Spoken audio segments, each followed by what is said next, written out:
Creio eu. Muito bem. Uh, Open Government Partnership. O que é a Open Government Partnership? Muito sumariamente. Ela foi fundada em 2011 por governos de 8 países.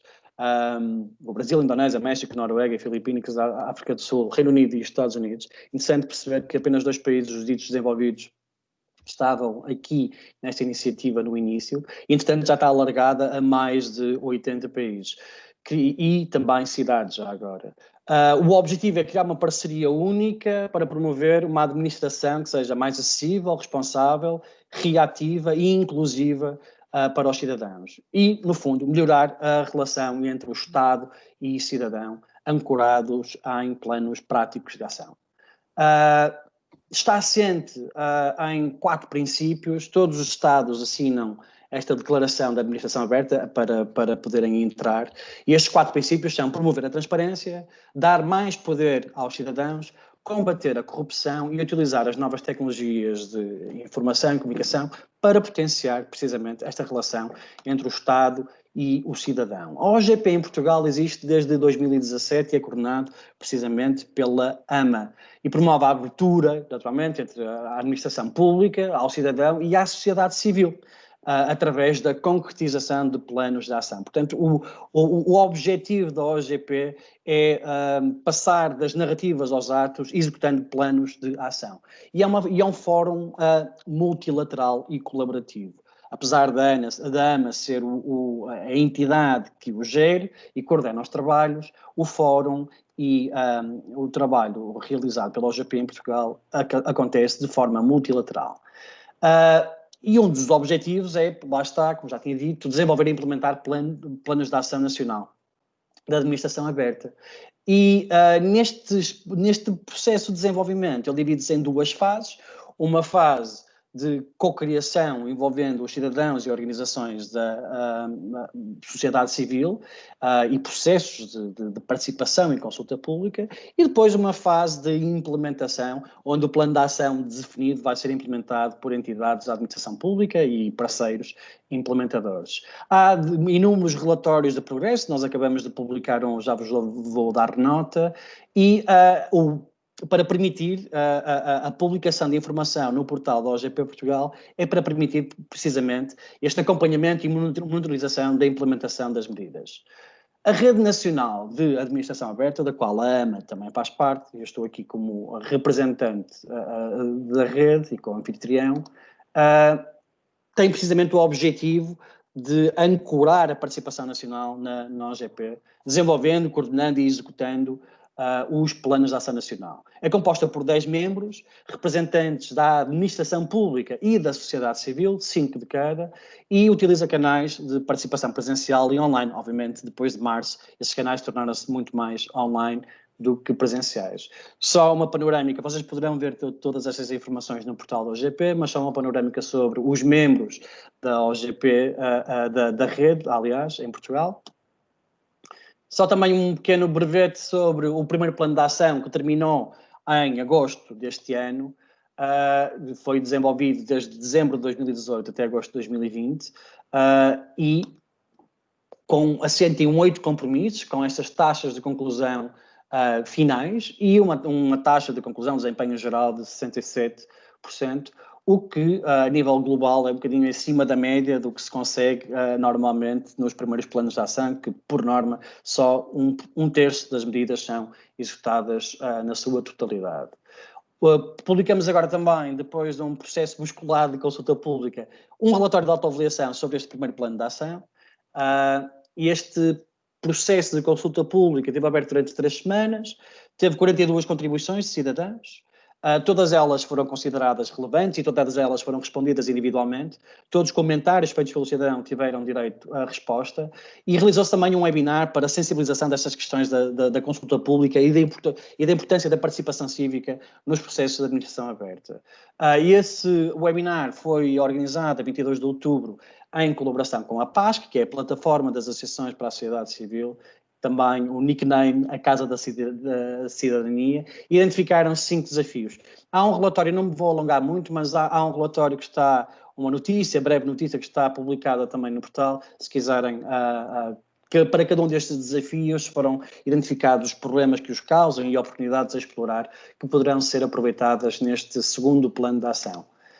A consulta e o processo de participação cívica prevê-se que seja feito desta forma. Ou seja, é dada a plataforma para que os cidadãos se manifestem e identifiquem os problemas e as áreas que consideram mais relevantes e depois o governo, a administração pública, a rede, neste caso, irá trabalhar no sentido de criar compromissos que sejam integrados num plano de ação futuro.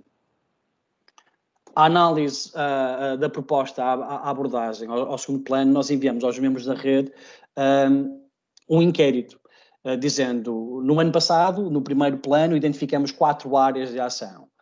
Quais dessas 4 áreas de ação deverão ser continuadas no segundo plano de ação e se existem outras áreas de ação que deveriam ser incluídas.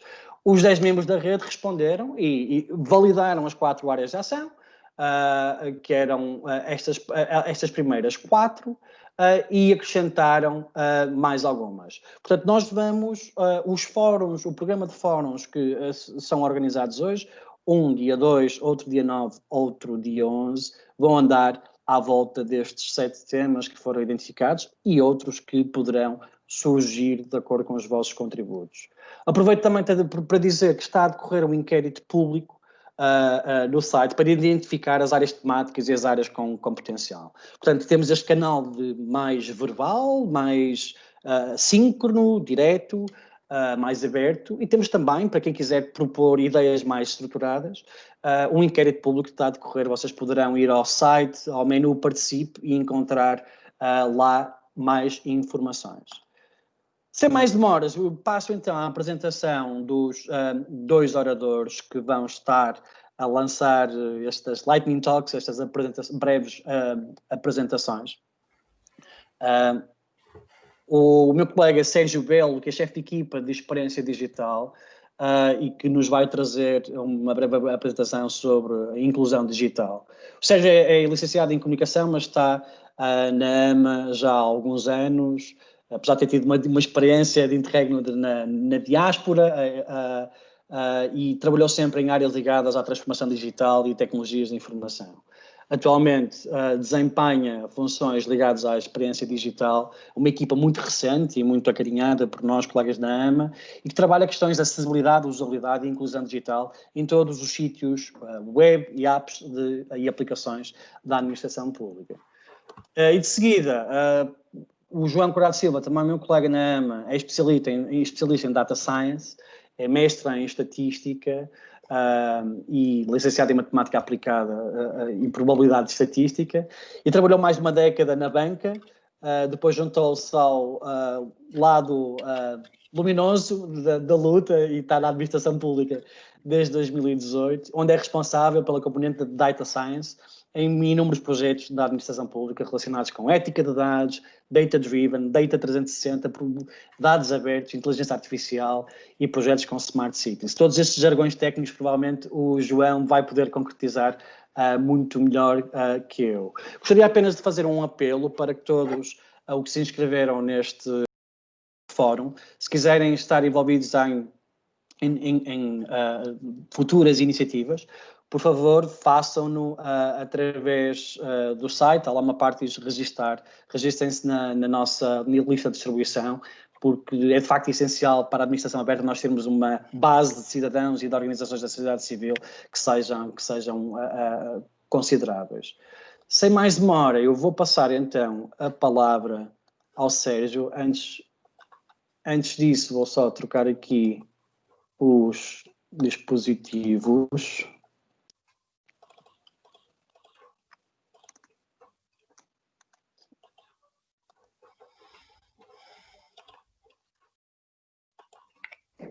Aqui, só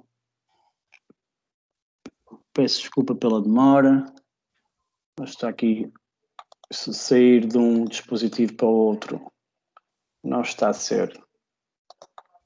Claro que nós, quando treinamos isto, antes da apresentação, corre sempre tudo bem e vai sempre tudo à primeira, não é? Depois, quando chega a apresentação, acontecem sempre estes imponderáveis. Peço-vos um bocadinho só de paciência que eu vou tentar iniciar outra vez. Agora sim. Estão a ver a apresentação? Estamos a ver, sim. Sim. Então vá. Sérgio, eu sou o teu assistente técnico. Ok. Vamos usar uma forma muito fácil, que é quando eu disser, por favor, Daniel, muda o slide. Sim, Tu mudas o slide, está bem? Okay, antes de mais, muito obrigado pelo convite e boa tarde a todos os que estão a participar neste fórum. O objetivo 2, ou aquilo que eu me proponho falar, é um pouco sobre inclusão digital, sem deixar de parte aquilo que é o core da minha equipa. Podes passar para o seguinte, já agora vamos ver o índice. Muito rapidamente, queria abordar 5 temas, portanto terei cerca de 1 minuto para cada um, não é? O que é a equipa de experiência digital, onde é que a estratégia do Estado e da administração pública toca na inclusão, afinal o que é a inclusão, quais é que são os desafios que estão presentes e depois podemos falar a seguir sobre isso. Será que a acessibilidade e usabilidade é igual à inclusão digital? Veremos no fim quais é que são as diferentes opiniões. E aquilo que é o ecossistema que permite chegar a sites e a apps mais inclusivas. Podes avançar, Daniel? Portanto, a equipa de experiência digital foi criada em 2019 na AMA e ela surge na sequência do Decreto-Lei 83/2018, que transpõe uma diretiva europeia, a Diretiva da Acessibilidade dos sítios web e das aplicações móveis nos organismos do setor público. E o que é que essa equipa se propõe? Melhorar a acessibilidade e usabilidade dos sítios web e das apps móveis, das aplicações móveis, resolver a falta de foco nas necessidades dos utilizadores, contribuir para uma melhoria global da experiência de utilização das plataformas digitais e dos serviços públicos, das plataformas digitais e serviços públicos, e também, e não menos importante, gerar conhecimento, capacitar e consciencializar. E aqui o capacitar e o gerar conhecimento não é só para dentro da administração pública, é também para facilitar, para incluir, para garantir que os utilizadores, que são o nosso cliente, conseguem usar aquilo que são os nossos serviços de forma mais fácil. Podes passar ao seguinte, Daniel? Ora bem, então, e a estratégia define isso mesmo. A estratégia do governo definiu que quer construir, neste programa, no atual 21º Governo Constitucional, quer instituições inclusivas, e o inclusivo é o garantir a acessibilidade aos serviços, mas também a sua usabilidade, não é só ter o acesso, é ter o acesso e usar de forma simples. Mas também inovadoras, abertas à mudança e capazes de ajustar em permanência as respostas às necessidades, e este foco é importante, das pessoas e da sociedade. Na perspectiva do Ministério da Modernização do Estado e da Administração Pública, na sua carta de princípios, tem presente uma medida que é o promover a integração e a inclusão no atendimento. Isto faz parte de um dos 4 eixos, que é o reforçar a proximidade, e esse objetivo estratégico tem uma forma de operacionalizar, que é tornar mais inclusivos os espaços físicos e virtuais de atendimento. No fundo, isto é o que a minha equipa vai depois fazer. Podes avançar. Esta medida, que está aqui na carta estratégica do MEAP, garante, inclusive, um objetivo ambicioso, que é até 2023, 90% dos serviços digitais terem o selo de usabilidade e acessibilidade. E isso acarreta um desafio. E o desafio é, primeiro, perceber o que é isto de inclusão digital. E há aqui uma série de conceitos. O mais consensual é que é um processo de democratização de acesso às tecnologias de informação, de modo a permitir a inserção de todos na sociedade de informação. Ou seja, garantir que as TIC são acessíveis para todos. E o desafio é precisamente esse, é que Portugal é um dos países com o maior número de serviços públicos digitais, mas depois nem sempre isso encontra o seu reflexo direto na utilização dos mesmos. E importa perceber porquê. Será que é pelo nível de literacia? Será que é porque não são acessíveis? Será porque há alguma exclusão de algumas franjas da população? O desafio é perceber o que é que e apontar no sítio certo e promover para que os serviços sejam mais fáceis, mais simples, mais intuitivos, mais rápidos e com isso estarem ao alcance de todos. Podes avançar, Daniel, por favor. Um exemplo de inclusão digital é dito, e antes de entrar aqui na componente da acessibilidade, é precisamente uma frase do criador da internet, Tim Berners-Lee, que diz que o poder da web está na sua universalidade. Portanto, o que nós queremos é concretizar essa visão. Vou dar um exemplo. Uma biblioteca municipal online pode perfeitamente ser usado por um cidadão cego, mas para isso é preciso que ele saiba que ela existe, consiga navegar, ter acesso aos conteúdos tal e qual um cidadão que se dirige ou que consulta essa mesma biblioteca. Antigamente isso não acontecia. Com o que nós estamos a trabalhar, com as ferramentas que nós temos atualmente e com a evolução das tecnologias, torna-se cada vez mais fácil. É preciso haver essa noção e esse foco na necessidade. E aqui faço um ponto para dizer, então, mas afinal, estamos a falar de inclusão digital, isso é o quê? É a acessibilidade web mais a usabilidade? Tem outros conceitos? Há alguma coisa que venha atrás? Vou tentar esclarecer muito rapidamente o que é a acessibilidade web. No fundo, a acessibilidade web o que pretende é garantir que todos os cidadãos têm acesso a um serviço. Ou seja, independentemente das suas necessidades serem específicas ou não, é garantir que há um acesso a esse serviço digital baseado em 4 princípios, que é perceptível, que é operável, que é compreensível e que é robusto. Estes 4 princípios não foram inventados por nós, eles derivam das diretrizes de acessibilidade para conteúdos web, do W3C, o WCAG, que no fundo cruzam com a norma europeia. Portanto, eles estão devidamente harmonizados. E esses conteúdos fazem com que... O que é ser operável, no fundo? É garantir que conseguimos assegurar a forma como o utilizador interage com a informação e navega pelo conteúdo, ou seja, que o interface não exija algo que seja impossível ou difícil. O que é ser compreensível? É garantir que o conteúdo é apresentado de uma forma estruturada, previsível, que é lógico e é fácil a sua compreensão. O que é perceptível? É basicamente garantir que acede à informação da forma mais conveniente. E robusto. E este robusto significa que pode ser usado em todos os dispositivos ou num vasto leque de dispositivos e com uma interação com o maior número de tecnologias de apoio possíveis. Lá está, um cidadão cego poder aceder ao conteúdo da biblioteca utilizando um leitor de ecrã. É um exemplo. Podendo avançar para o próximo slide. E o que é que a usabilidade traz? A usabilidade, o que traz em cima disso é garantir que não só o serviço está acessível, como ele é usável. Ou seja, que a experiência do utilizador sai reforçada, é uma boa experiência, é mais simples, é mais fácil. Portanto, é uma camada complementar, mas que vem no topo do acesso. Temos que ter acesso e depois temos que garantir que esse acesso cumpre os requisitos de usabilidade, que é um conjunto de regras e de boas práticas que, no fundo, avalia, através de feedback dos utilizadores, o que é que aquele produto lhes acrescenta.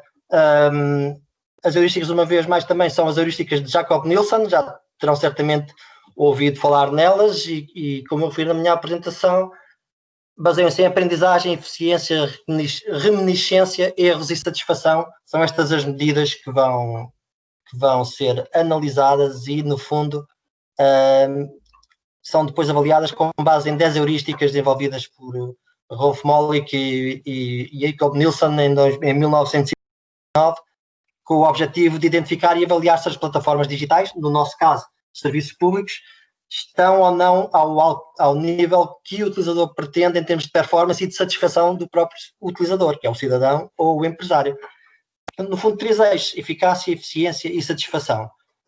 Isto coincide também com uma norma ISO, esta norma 9241-111. Pronto. Na prática, o que eu tentei aqui explicar é que, apesar de estar aqui 1, 2, 3, nós temos camadas que se sobrepõem e que muitas vezes tocam. E o que é que nós temos atualmente em termos de ecossistema de experiência digital em Portugal?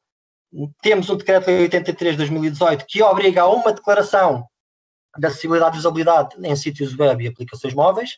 Essa declaração é obrigatória e depende do dono do site, do dono da app. O dono da app declara, no fundo, se a sua app é não conforme, parcialmente conforme ou plenamente conforme.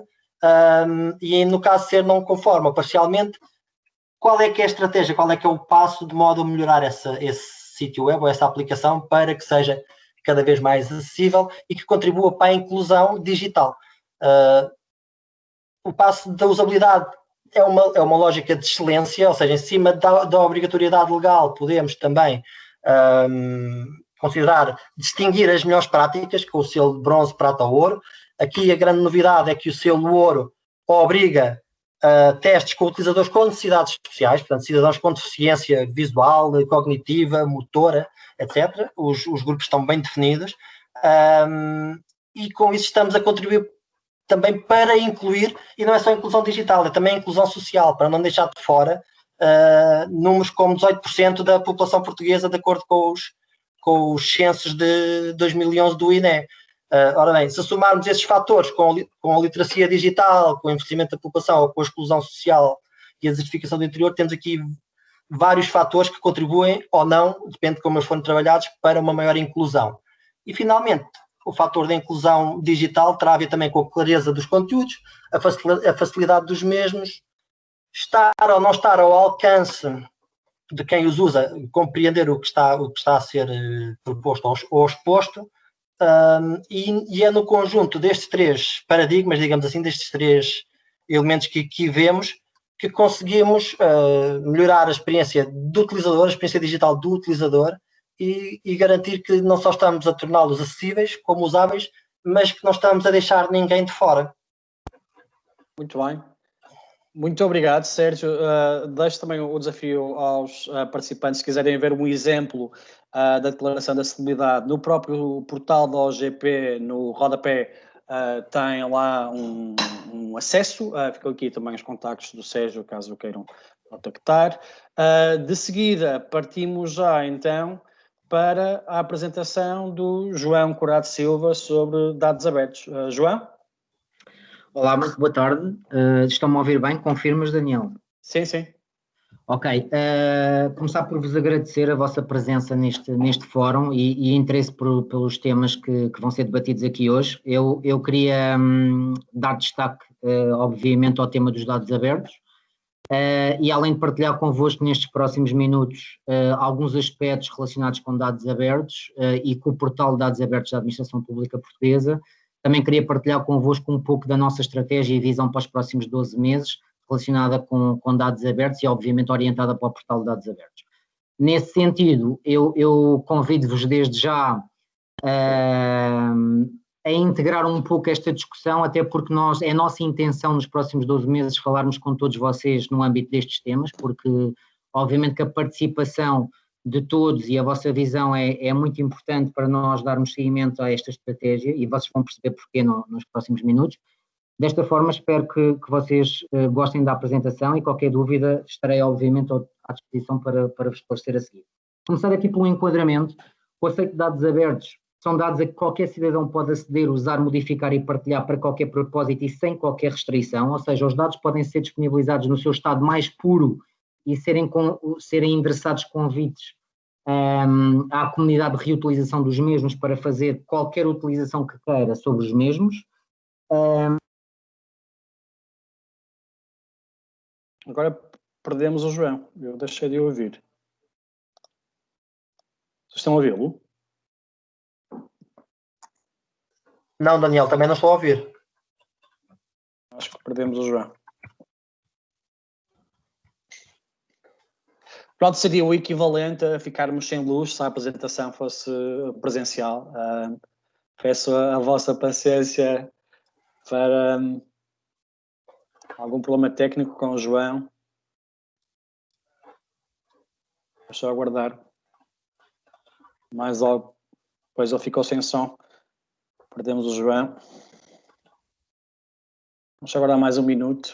De facto, foi logo no início da reunião, do fórum, que tem o formato de reunião. João?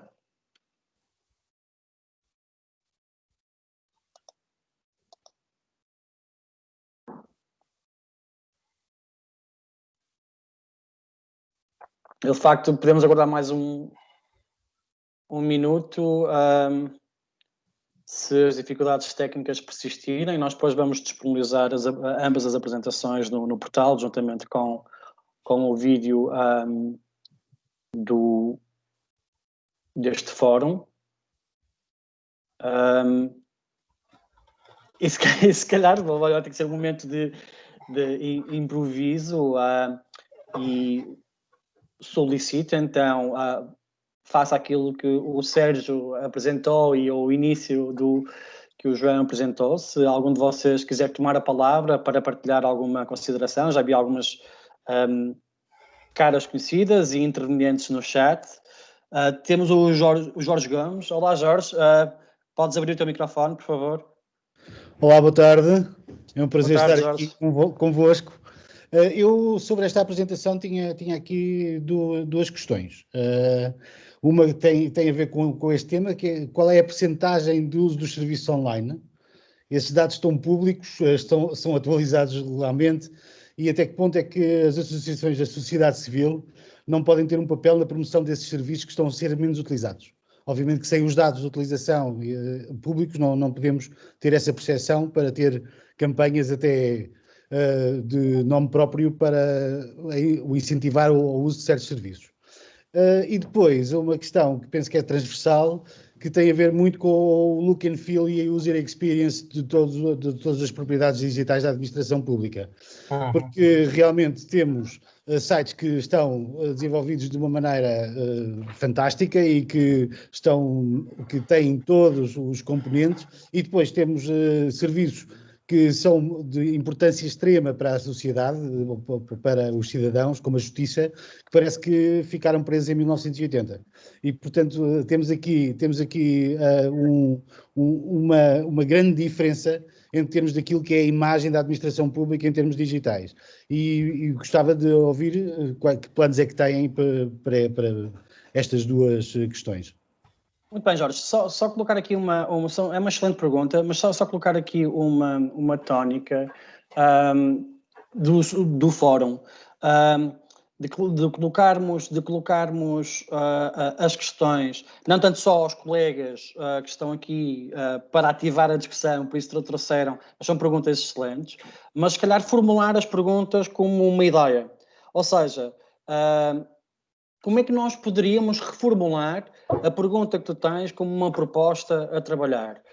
Tornar-se claro como é que como podemos nós tornar mais claro o uso de serviços públicos a nível de quantidade de utilizadores e taxa de, vamos chamar assim, de penetração. Seria este tipo de formulação num fórum. Isto para quê? Para nós também, estamos agora a começar um fórum e não queremos que se torne um webinar, ou seja, com uma apresentação e depois Q&A. Queremos mesmo ter uma plataforma aberta de contributos construtivos. Claro que o Sérgio provavelmente saberá responder a esta pergunta e saberá partilhar alguns dados, mas queria desafiar o fórum para que tivéssemos esta tónica de lançar desafios e não tanto perguntas aos oradores. Pode ser, Jorge? Claro que sim.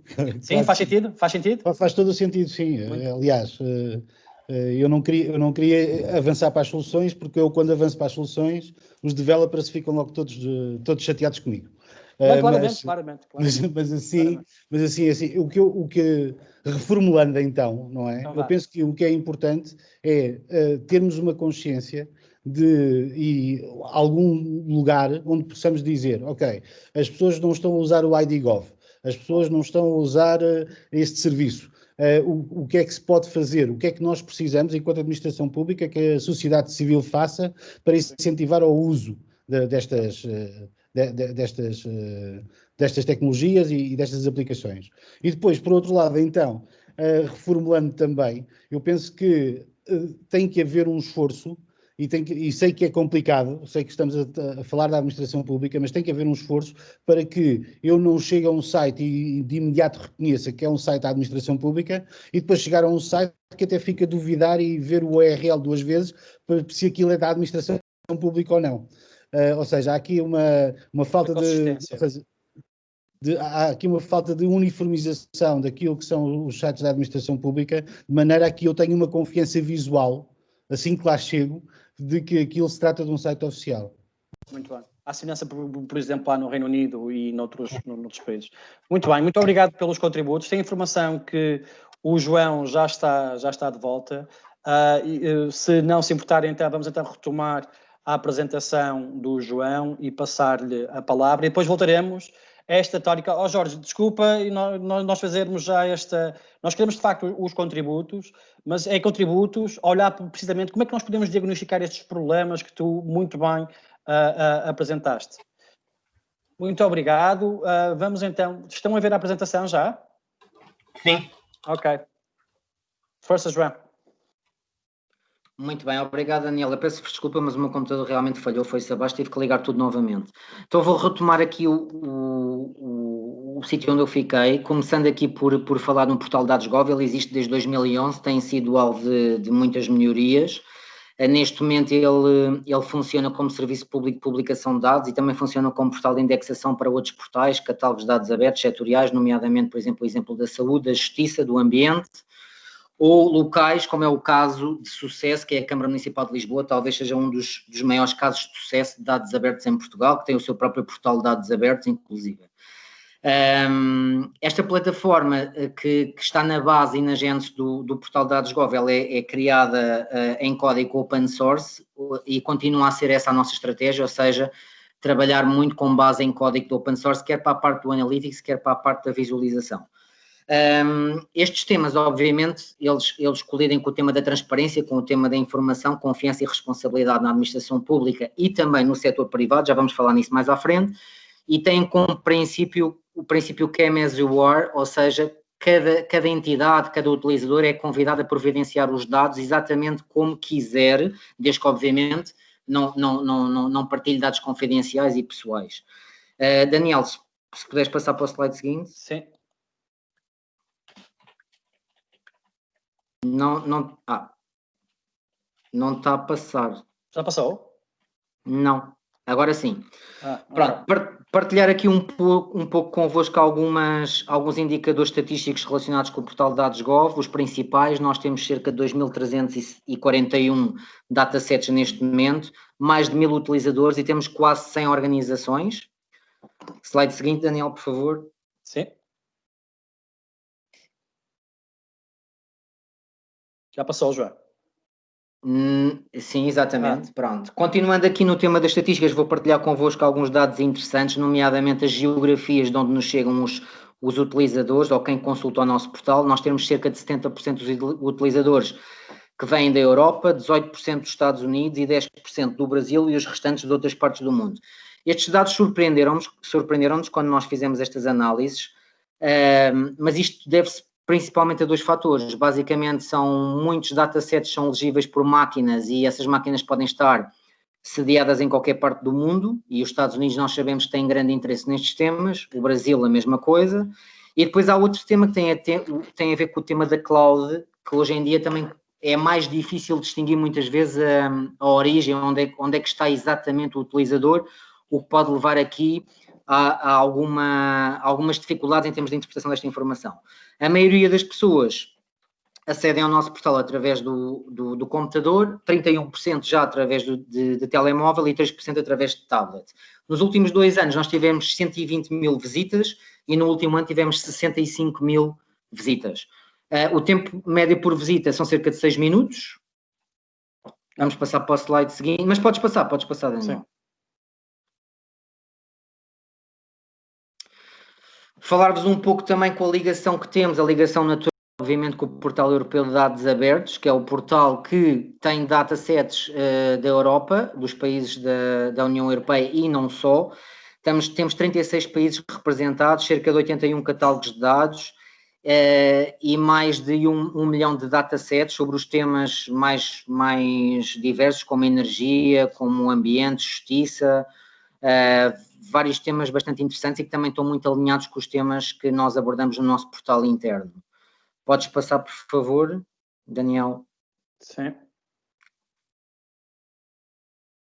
Eu acho que estás com algum lag, João, que eu já passei. Então sou eu, Sim. Então sou eu, ok. Muito bem, pronto, dizer-vos que a nossa estratégia está obviamente orientada com outras estratégias nacionais, nomeadamente, por exemplo, o programa Portugal Digital, que também fala sobre o tema dos dados abertos, o programa para a estratégia para o Estado e a Administração Pública sobre a inovação e modernização, o CETIC foi reativado muito recentemente, a estratégia Cloud, por exemplo, a estratégia nacional João, para dados abertos. Sim. Queres só dizer o que é o CETIC para quem nos estiver a ver e ouvir e não saiba o que é o CETIC? O CETIC basicamente é algo criado em termos de governance para a estratégia para a transformação digital. E basicamente é um programa que existiu até 2020 e agora estava numa fase de reprogramação, digamos assim, em termos estratégicos, e basicamente ele é orientado segundo um conjunto de eixos e conjunto de medidas que vêm facilitar a transformação digital em Portugal. Pronto, e basicamente um dos eixos tem a ver com transparência, tem a ver com disponibilização de dados abertos e por aí fora. Está bem, eu depois posso partilhar inclusive o documento oficial para quem não tem acesso, está bem? Sim, obrigado. Eu estou aqui realmente com algum atraso porque não estou a ver o slide seguinte ainda. Já passou os benefícios da abertura dos dados. Muito bem. Pronto, os benefícios, como vocês sabem, são imensos. Eu vou falar apenas de alguns, vocês estão muito alinhados certamente com quase todos. Tem a ver com a transparência, com a promoção da democracia, com a participação e colaboração, uma maior eficiência de serviços governamentais e serviços públicos e a própria medição do impacto dessas mesmas políticas que hoje em dia nós sabemos que ainda está num estado de maturidade que se calhar não nos satisfaz a todos. Os dados abertos também servem para promover a inovação e servem para gerar benefícios sociais e económicos significativos. Servem para gerar conhecimento científico e não só, e gerar, obviamente, desenvolvimento para a sociedade. Servem para reunir evidências, para a formulação de políticas de futuro melhor informadas e sustentadas, obviamente, e melhor ajustadas, e alcançar impactos sociais e económicos significativos. Se puderes avançar, Daniel, por favor.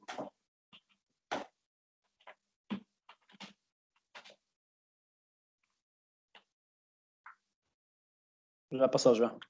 Muito bem, alguns exemplos sobre o benefício da abertura dos dados, por exemplo, na criação de serviços públicos mais inovadores, digitais, que possam ser feitos, obviamente, à distância, podem poupar tempo para os cidadãos, para as entidades públicas, geram benefícios óbvios para o ambiente, porque as pessoas deixam, por exemplo, de utilizar transportes públicos ou o seu próprio carro para se deslocar para fazer estes serviços, menos papel utilizado, melhores decisões, sustentabilidade e eficiência energética e ganhos para o ambiente, que já falei no ponto anterior, novos empregos criados, redução de custos para o setor público, e estes custos podem ser custos de infraestrutura, podem ser custos relacionados com recursos humanos, para a parte, por exemplo, do tratamento de estatística, analítica e de visualização de dados, ganhos de eficiência e ganhos de produtividade para o setor público e para o setor privado, desenvolvimento de tecnologia e etc. Obviamente que estas estimativas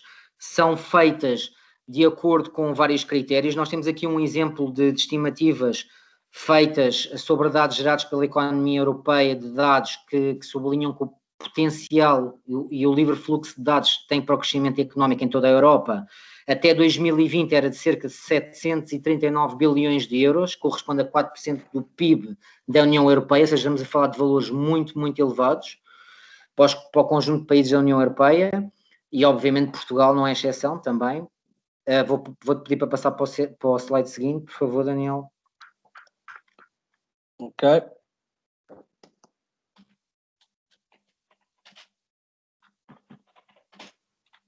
Pronto, falar-vos um pouco da nossa estratégia, tal como prometido no início, ligado aos temas de dados abertos e ao Portal Nacional de Dados Abertos. Alicerça-se esta estratégia basicamente em dois grandes eixos. É a transposição da Diretiva 2019/1024, que é uma nova diretiva da União Europeia para as informações detidas pelo Estado e pelo setor público serem disponibilizadas de forma aberta a partir do portal de dados abertos de cada Estado-membro, neste caso a partir do portal de dados.gov.pt. Esta diretiva fala de vários aspectos. Eu queria sublinhar aqui o tema dos dados em real time, com a possibilidade de fazer analytics também em real time. obviamente através de meios técnicos adequados com garantia de estabilidade e fiabilidade desses mesmos dados, soluções que possam ser inovadoras e facilitadoras e aceleradoras da disponibilização de datasets, visualização e reutilização de dados abertos em Portugal, e fomentar o crescimento de datasets que sejam legíveis por máquina, possam ser fornecidos sob a forma de descarregamento em bloco e acessíveis através de APIs com qualidade e atualização permanente. Aqui também é importante sublinhar o aspecto da definição de standards para metadados, que tem a ver com a qualidade e estruturação no que diz respeito à disponibilização deste tipo de informação para os próprios consumidores finais destes mesmos dados. Eu aqui gostava de dar o exemplo, por exemplo, das APIs da Google, que obviamente são extremamente fiáveis em termos de qualidade de dados e nível de atualização de dados, e essa também é a nossa meta, o nosso desafio é também nós conseguirmos, quando implementarmos este tipo de soluções, nós podermos também, obviamente, oferecer à comunidade de reutilização de dados abertos em Portugal e quem vai construir, por exemplo, aplicações sobre esses dados, garantias de fiabilidade, estabilidade e atualização de dados.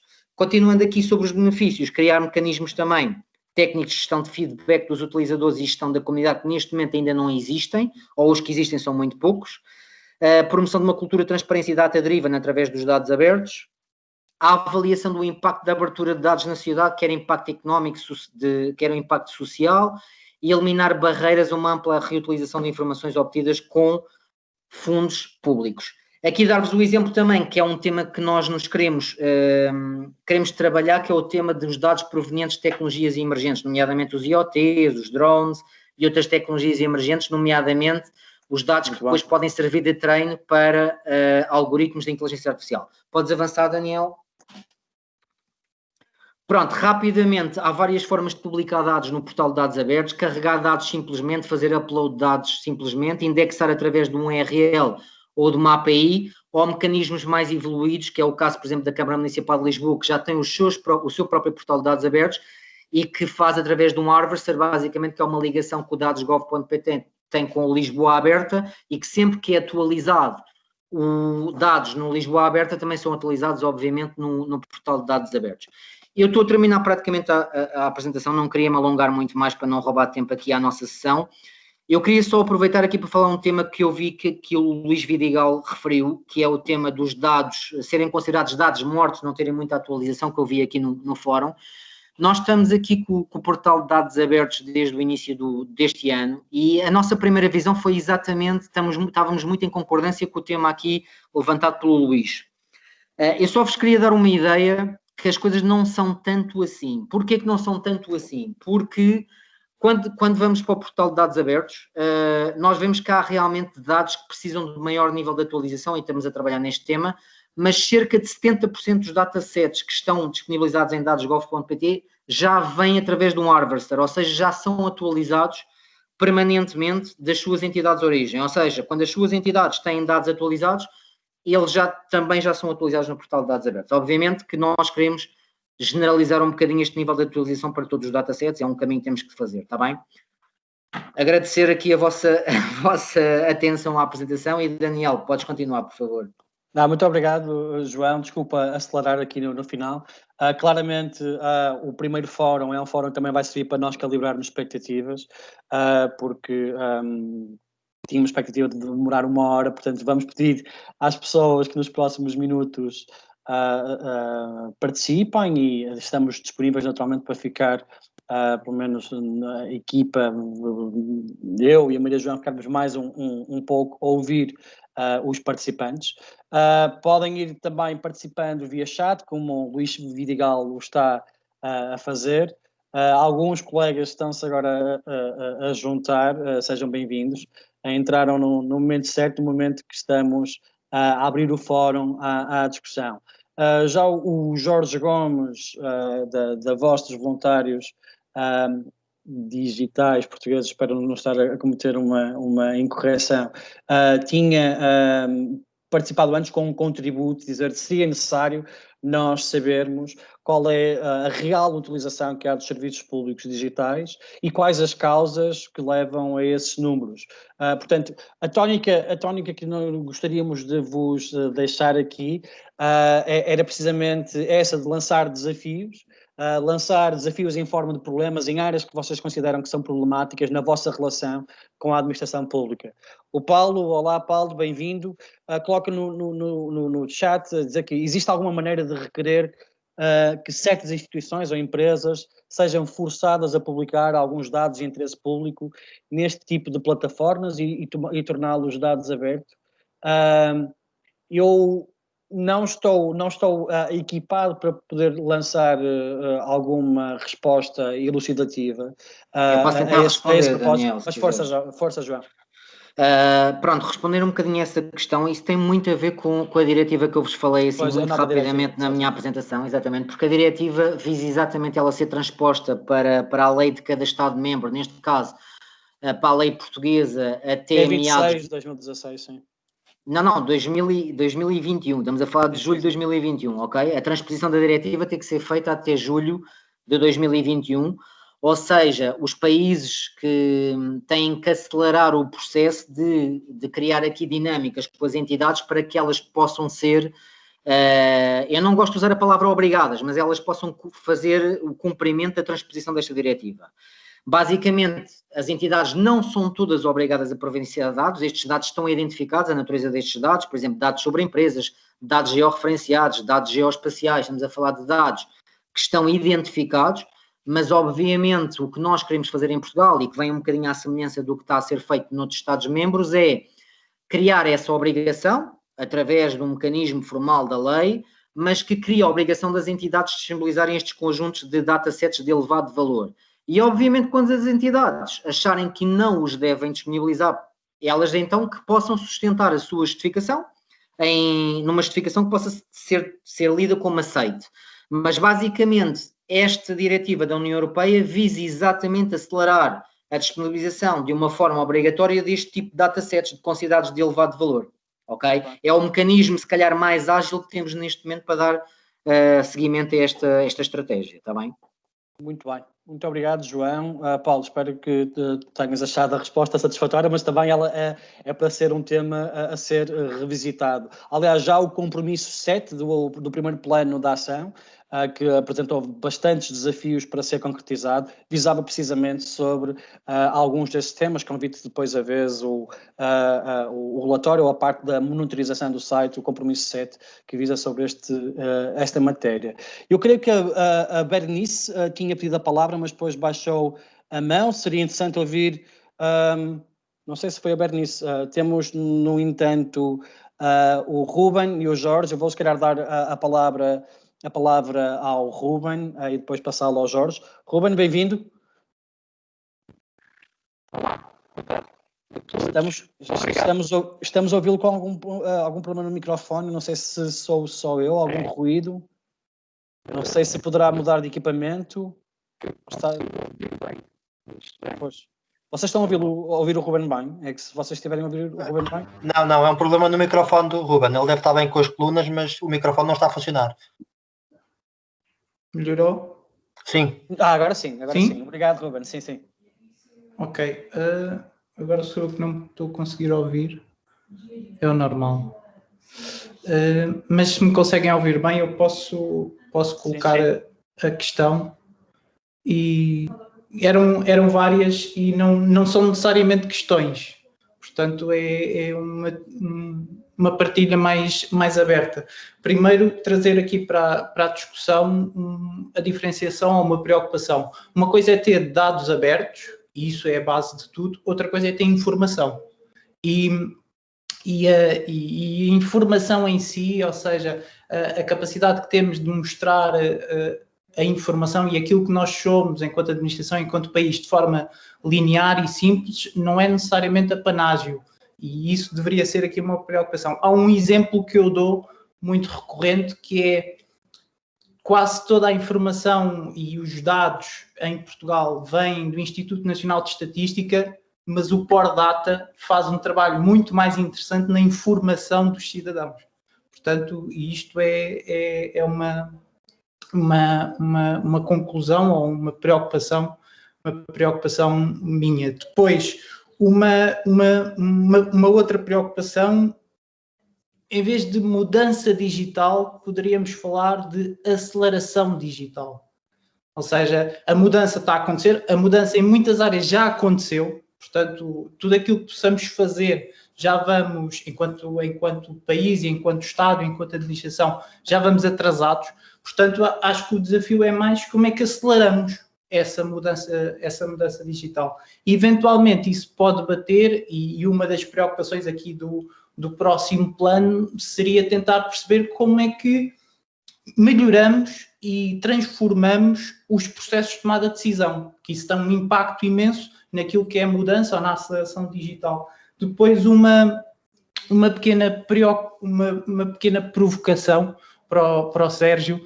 Um dos indexes da OCDE dizia, numa das suas avaliações, o último index de 2019, dizia que nos 6 parâmetros avaliados, há que Portugal está muito atrás, que é o user-driven. Ou seja, dos 6, Portugal nesse está bastante atrás. A minha provocação para o Sérgio seria, nos selos, no bronze, colocar um requisito obrigatório de teste de soluções com utilizadores. Não utilizadores com necessidades especiais, eventualmente deixar isso para o nível ouro, mas para a obtenção do selo mínimo, ou seja, o bronze, obrigar a testes com utilizadores. E o número aqui até pode ser, é sempre uma discussão muito grande, com quantos utilizadores se deve testar, mas existem estudos, inclusive das fontes que o Sérgio falava, do Nielsen Norman Group, que dizem que a partir de 5 utilizadores encontramos 90% dos problemas. Portanto, pode ser um número muito interessante. É uma ideia mais avulso, aproveitando aqui a participação do Sérgio e também outras sobre os dados e a mudança digital numa ótica de aceleração. Muito bem, muito obrigado, Ruben. O Sérgio naturalmente poderá responder com mais propriedade, mas eu creio que o selo bronze já exige que hajam testes de usabilidade, ou não, Sérgio? Não. Okay. Eu tinha a mão levantada porque eu antecipei a provocação que o Ruben ia fazer. Vou baixar aqui só a mão, para não induzir em erro. Portanto, há aqui 2 questões. Há uma questão de aceleração, que é a primeira abordada pelo Ruben, e os aceleradores também já existem. Já existem os aceleradores, já existe o conceito de transformação, já existe o conceito de transição, tudo isso existe. O que às vezes escapa é o mindset. É o foco naquilo que é o produto final, aquilo que se pretende que a administração pública apresente como serviço público. E o foco no utilizador é crítico em todos os momentos, desde a criação, aí o Daniel poderá falar facilmente sobre isso, o desenho do serviço, o teste do serviço desenhado em prototipagem, acompanhando as várias fases do processo, e depois não deixar de parar, não é? E a seguir ir verificar, vamos lá ver se isto ainda continua útil, ou se precisa daqui de algum ajuste já em produto. E a administração pública é muito má a gerir a transição de projeto para produto. É uma primeira nota. E também é muito má, esta é a minha opinião, ok? Não é a opinião da AMA, também é muito má a gerir a relação com os privados. E o que é que eu quero dizer com isto? Aquilo que o Ruben referiu, de se calhar puxar os privados e trazer esse conhecimento, é uma vantagem ótima. Eu acho que isso é um bom ponto, um bom tópico para este fórum, que é até que ponto é que podemos envolver os privados, o tecido empresarial português, que tem às vezes soluções de qualidade e que estão ao virar da esquina, no fundo, no pensamento também de documentos que são estratégicos, porque às vezes ficam um bocado de fora, e eu acho que temos também que mudar a mentalidade a esse nível, e eu penso que é sobretudo uma questão de mindset e de mudança desse shift de mentalidade, para que depois é o transversal. Há uns anos atrás falávamos das quintinhas, a justiça era a justiça, o cartão de cidadão veio resolver uma série de problemas ao agregar várias bases de dados, é um exemplo, não é? Temos que continuar nesse caminho. Em relação à provocação, é uma ótima provocação, é um ótimo desafio. O selo é muito recente, portanto, estamos a falar de ainda nem um ano tem de existência, não é? Mas sim, já temos uma série de possibilidades em cima da mesa para uma versão 2.0 ou 1.1, que queiramos chamar do selo, e certamente tentaremos trazer os testes com utilizadores para o primeiro nível do selo. Porque acho que não podemos falar de foco no cidadão e depois deixá-los para o final. Sim, muito bem. Muito bem, muito obrigado, Ruben, pela provocação e Sérgio pela resposta. Só dizer que o tema do fórum é mudança tecnológica. Não sei se muda alguma coisa na asserção que fez e da mudança digital, mas acho que, de facto, a nota de sermos mais eficientes no ponto de vista da tomada de decisões, centrando-a nos utilizadores e acelerar essa tomada de decisão, é também um dos propósitos da ação da própria Open Government Partnership e da Rede Nacional de Administração Aberta, por isso também estarmos a promover estas iniciativas. Eu creio que a Maria Bento Belo tinha a mão levantada e depois baixou. Eu não sei se a resposta foi, entretanto, a pergunta foi, entretanto, respondida. Dizer-vos também, já vamos 4 minutos para além da hora, nós podemos manter e agradecer o vosso interesse em manter-vos, podemos manter-vos mais algum minuto. Temos o Jorge Gomes a pedir a palavra. Jorge? Ainda bem que se falou do dados.gov. O dados.gov para mim é uma grande demonstração de como podíamos ter um serviço excelente e de abertura e transparência, e depois em termos dos conteúdos que têm, da maneira como eles estão estruturados, da maneira como a pesquisa está estruturada, torna-se totalmente impossível de consultar. Eu, por exemplo, nós desenvolvemos uma dashboard com uma API que desenvolvemos nós para fazer os dados de Covid, uma dashboard toda ela dedicada ao Covid, e para ter um fecheiro dos conselhos em Portugal, tivemos que ir ao GitHub, a um particular, porque os dados que existem no dados.gov não estão atualizados. E está lá um comentário desde abril e que ninguém lhe pegou. Ou seja, isto dá uma imagem da plataforma que não é de todo positiva.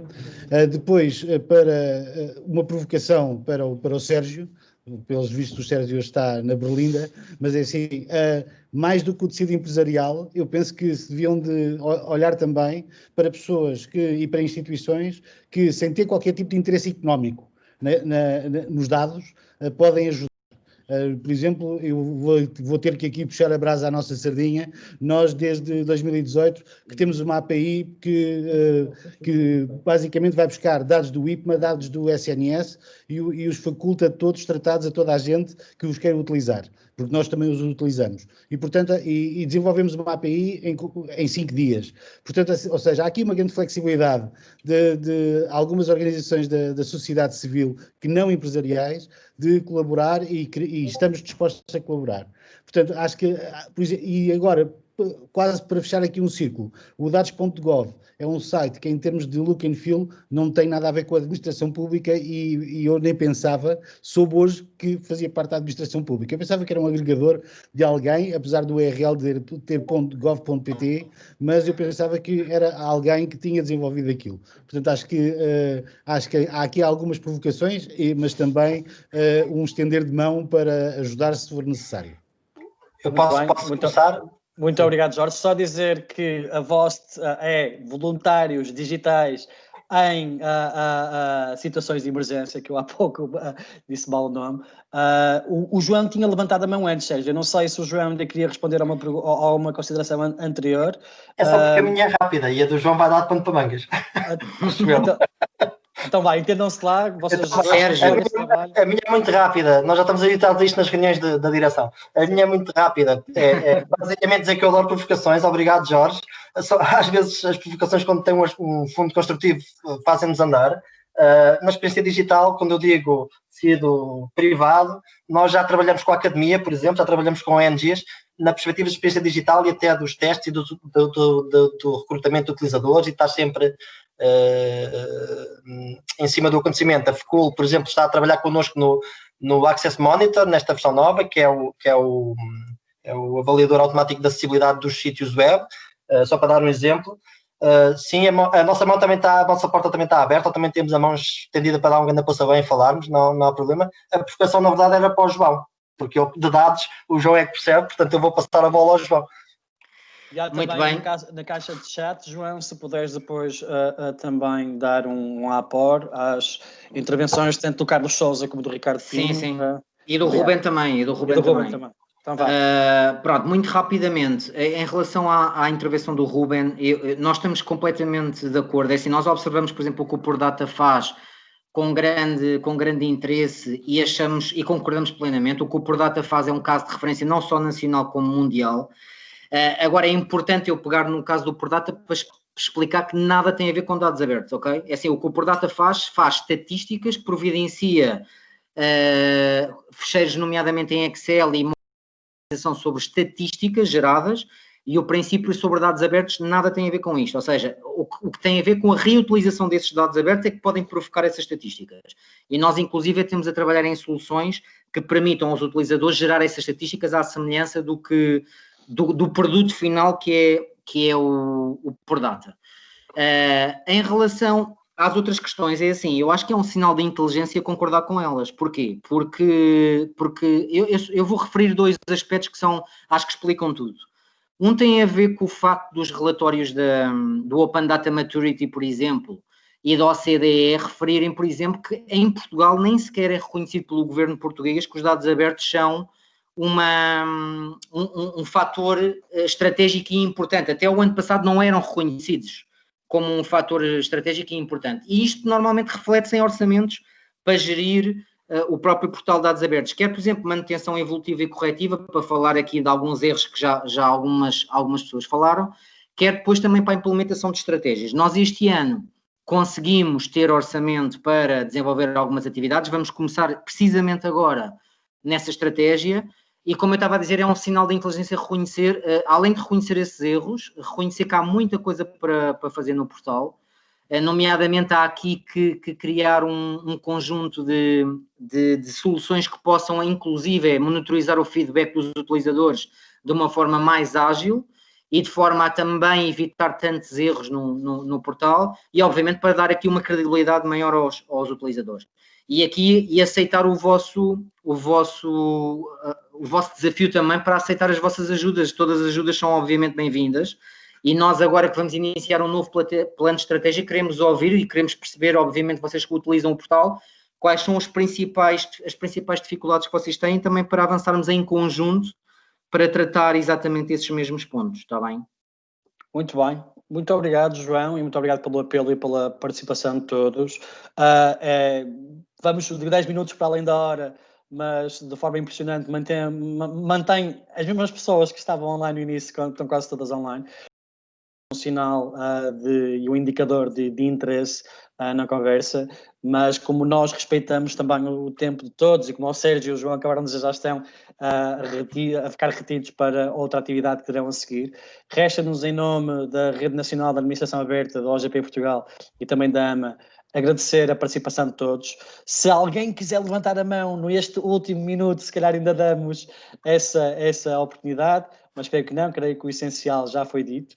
Agradecer à participação de todos e à colaboração de todos. Fazer um novo apelo para que preencham o inquérito que está no portal da OGP, onde poderão dar alguns desses contributos de forma mais estruturada, e também já agora para se registarem na nossa lista de distribuição para poderem ser envolvidos. É essencial nós criarmos esta pool de cidadãos ativa e interessada e participativa, para que também já agora o Luís Vidigal, que estava aqui, ainda disse no último webinar, que Portugal tem índice de participação cívica baixo, mas que através da OGP nós possamos contrariar um pouco essa tendência e aumentar também os benefícios que todas as partes envolvidas vêm na participação pública. O Ruben levantou a mão. Ruben, eu vou-lhe dar a palavra, mas mais 30 segundos, literalmente. Ruben? Menos que isso. Acho que vai ter que trocar o microfone outra vez, Ruben. Desculpa. Consegue ouvir agora. Menos que isso, Daniel. Só casar com o tema dados abertos, sempre informação aberta. Não desligar os dois, porque senão é conversa técnica e ao cidadão serve de pouco. Muito bem. Excelente nota, de facto, eu acrescentaria a seguir à informação há conhecimento aberto, e um dos objetivos da OGP é precisamente caminhar para criar esta sociedade, ou ajudar a criar esta sociedade de conhecimento aberto. Uma vez mais, obrigado pela excelente nota final, Ruben, muito obrigado e até breve. Recordar que temos também mais 2 fóruns, um para dia 9 às 3 da tarde e outro para dia 11 às 3 da tarde. Inscrevam-se, se ainda não foi o caso, e ajudem a passar a palavra. Precisamos mesmo de vocês e precisamos mesmo que nos ajudem a identificar outros early adopters, outros cidadãos proativos como vocês. Um grande bem-aja e até breve. Obrigado a todos, boa tarde. Boa tarde, Daniel. Obrigado a todos, muito obrigado. Obrigado, Sérgio. Obrigado, João. Obrigada, boa tarde. Obrigado, Maria João.